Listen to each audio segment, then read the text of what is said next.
We're campaigning to protect Loch Ness from what we think is a harmful development.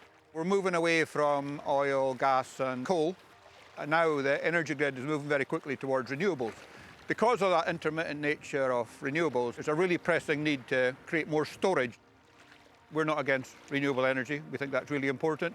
We're not against pump storage hydro either, but we think it needs to be in the right place. Our argument is that actually Loch Ness is too sensitive. One danger, I think, of constructing multiple pump storage hydro facilities along the side of Loch Ness, depending on what volume of water is being pumped, you're changing the internal circulation of the loch potentially. You're also changing the water temperature. That's likely to have large and unpredictable knock-on effects. If you interfere with the thermal structure of Loch Ness, there will be consequences. I think it's inevitable. According to their environmental impact assessment, the daily fluctuation that could occur in Loch Ness could be as high as 73 centimetres. The sides of Loch Ness are very steep, but they're not steep everywhere and not steep at the very top. And that is the refuge for all the invertebrate life that we have around the shoreline. Any variation, particularly on a daily basis, is going to reduce the amount of invertebrate life that will find a refuge there. The impact on salmon migration. Salmon are already under threat.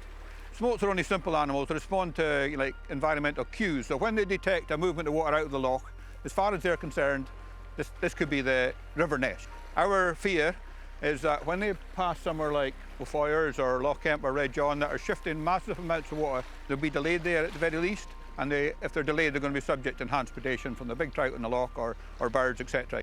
When I was gillying on the River Ness, with even one pump storage system, we used to see small fluctuations in the river on a daily basis. I've real concerns now if there's 3 pump storage systems and Loch Kemp's going to be 4 times the size of anything else on Loch Ness.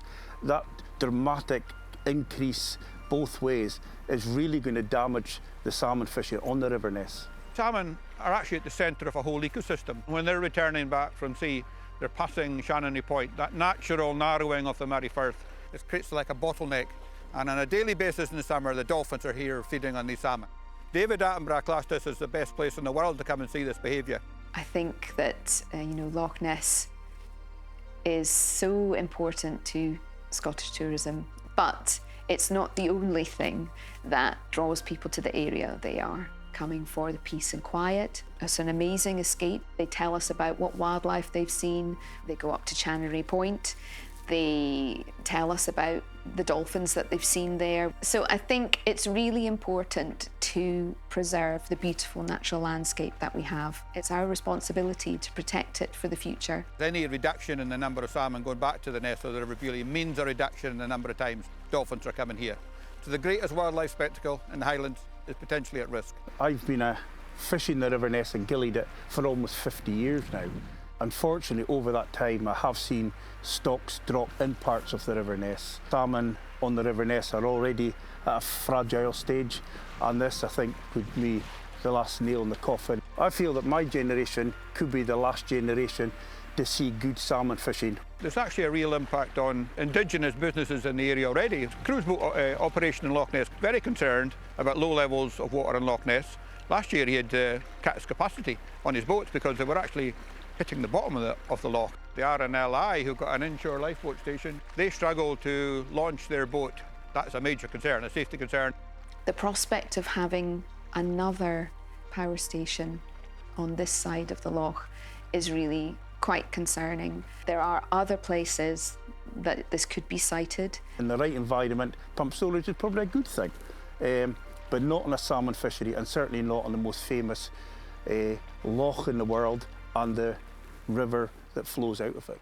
Visitors are coming from all over the world, and I really think that the overdevelopment and the industrialisation of this area will truly, spoil the magic. I suppose in an aesthetic sense, the matter of Nessie does come up. And if you make Loch Ness look industrial, well, it's not going to be dragon country anymore, is it? There are lots of alternative sites for pump storage hydro that we're aware of, so let's make sure we get these decisions right and these schemes are built in the most appropriate places. If you feel the same way as we do, then you need to make your voice heard. We've got a petition going. You'll find details on our social media, and we're going to be making an objection. If you feel really strongly, you need to object as well.